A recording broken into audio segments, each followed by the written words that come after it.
About 1977, I decided to have a look at the Quran. I never met a Muslim. I lived 100 kilometers from the nearest Muslim. See, what interested me was what non-Muslims said about Muhammad. There are books and books written about Muhammad that tell you, one thing we know for sure about this man, he had an outside source of information. One book I've got says the Quran was written by a committee,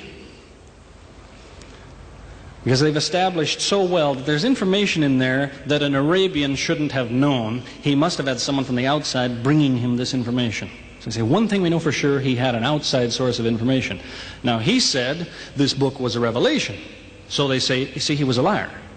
He got it from somewhere, he put it in a book, and he gave it to someone, telling him it was from God. He was a liar. Other people write books and books on the subject of Muhammad, and they say, one thing we know for sure, he thought he was a prophet. He was crazy. Because they look at his life very carefully, and they see episodes like, for example, when he hid in the cave with Abu Bakr. He was running from the whole city who wanted to kill him, and he hid in the cave, and when the Meccans came running up to the cave to kill them, what did he say to his friend? Did he tell him, see if you can find a back way out of the cave? What he told his friend was, relax. He was telling him, I see what you see, but he said, God is with us. God will save us. So people on that basis, they say, you see, he thought he was a prophet. He thought God was with him because he said things like that. He wasn't a liar. They never seem to realize that one man can't be both. So you can't be a liar and a crazy man at the same time. If you think that an angel gives the words of God in your ear, and somebody says, I have a question for you, what does God tell you about this thing? I want to hear an answer tomorrow.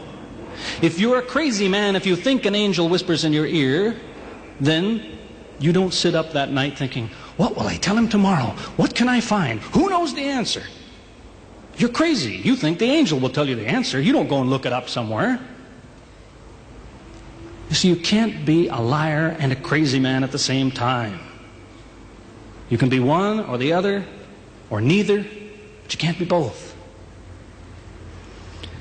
You see, I read 2 non-Muslim biographies of Muhammad. One was by Rodenson, who was an atheist, who hated the man. But many interesting things come up about his life that I had to wonder about. One story that's told is that when he was an older man, he had a son named Abraham. The son died when the child was 2 years old.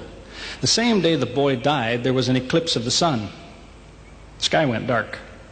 And the Muslims came running to their prophet and said, look, it's a miracle. Your child died and the sky went dark in sadness.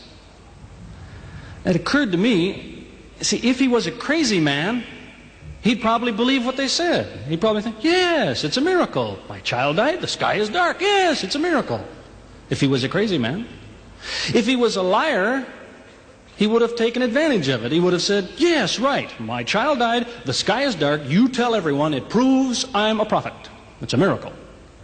But what did he do? He became angry with the Muslims. He told them that was nonsense. He was angry with them. How dare you say that? He said the sun and the moon are signs of God, and they don't worry themselves about the birth of a man or the death of a son of Muhammad. Doesn't look very crazy. Doesn't look much like a liar. Now you have a third alternative, of course, which people tell you all the time. They say, no, he was not a liar. He was not a crazy man. He was deceived by the devil.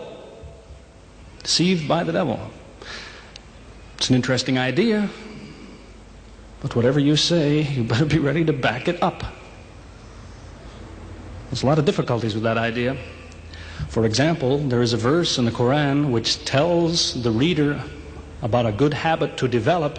It tells him, before you read this book, always say, A'udhu billahi minash shaitani rajim, which means, I take refuge in God from Satan the rejected. Is this Satan who wrote this? Who said, before you read my book, ask God to save you from me? Is that Satan who wrote that? As Jesus said, if Satan is divided against himself, then his kingdom will fall. He's fighting against his own interests. So let me finish with a story that illustrates a point. As I said, there's many theories and many explanations around. Many explanations. But an explanation, something somebody tells you, is just so much air coming out of his mouth unless he has proof and unless he offers you something that you can use to falsify it. You see, there's many theories of how do the planets go around the sun and how do the stars burn and all the rest of it. Many theories. Most of them are just so much wind. Scientists pay no attention to them because they don't contain something that could be checked to prove it false. You see, Einstein was considered an intelligent man because when he offered his theory in 1905 and again in 1915, he didn't just offer a theory, he said, here's 3 ways to prove I'm wrong. Now it's worth listening to. He's told me, here's 3 different things you can do. If you can do this, I'm wrong. Here you are. Is there anything like that in Christianity? Has the Christian ever said, you want to prove I'm wrong? All you have to do is this. Has he ever done that? The Quran is filled with that kind of thing. Filled with it. Saying, you want to prove this book is wrong? Do this. Prove it. Go ahead. Do it. Filled with that kind of thing. There's an example of it that made a big impression in its day, during the lifetime, 14 centuries ago, of the Prophet of Islam. You see, he had an uncle named Abu Lahab. That was his nickname, Abu Lahab. This man hated Muhammad. He hated anything the man said.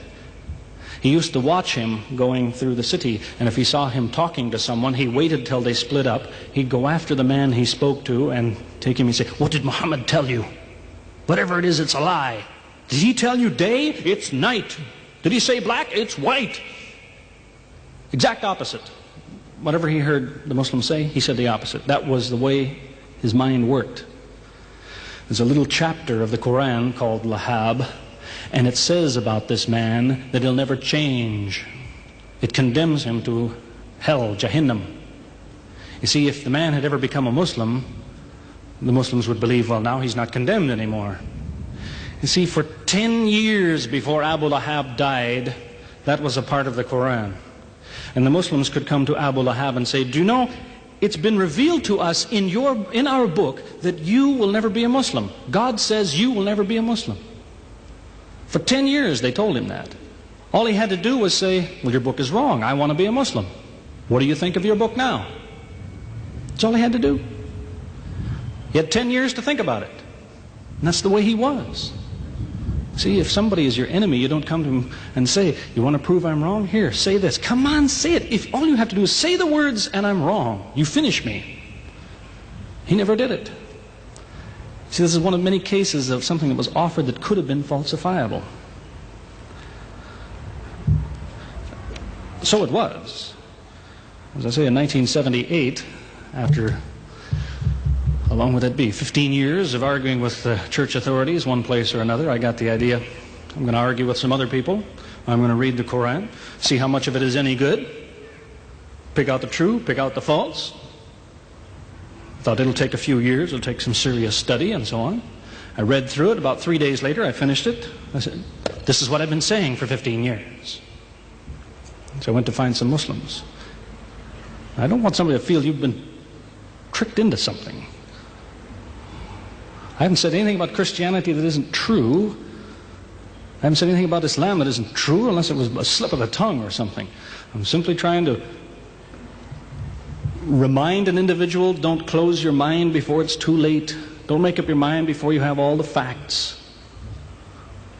Most people who used to be Christians and become Muslims will tell you, I am a better Christian than I used to be.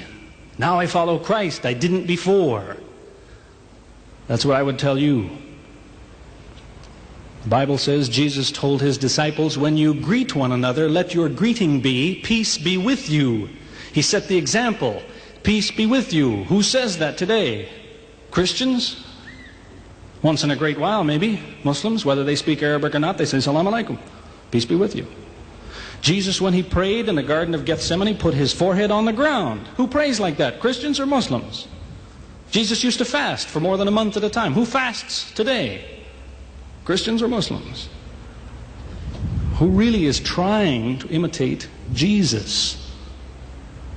Somebody said to me before coming in here, they said, the Muslims make Jesus out, they insult him and so on and so on. How, possibly, do they insult him? They lift him up. Up. They can't tolerate anything bad said about him. They would just as quickly tell you that, they say Muhammad Rasulullah means Muhammad is the messenger of God. They will just as quickly say Isa, Jesus, Isa, Rasulullah, no problem. Just as quickly tell you that, because it's true. They occupy the same place. If God himself wants to make distinctions among his prophets, that's his business, not ours. Treat them all with the same amount of respect. May God guide us always closer to the truth.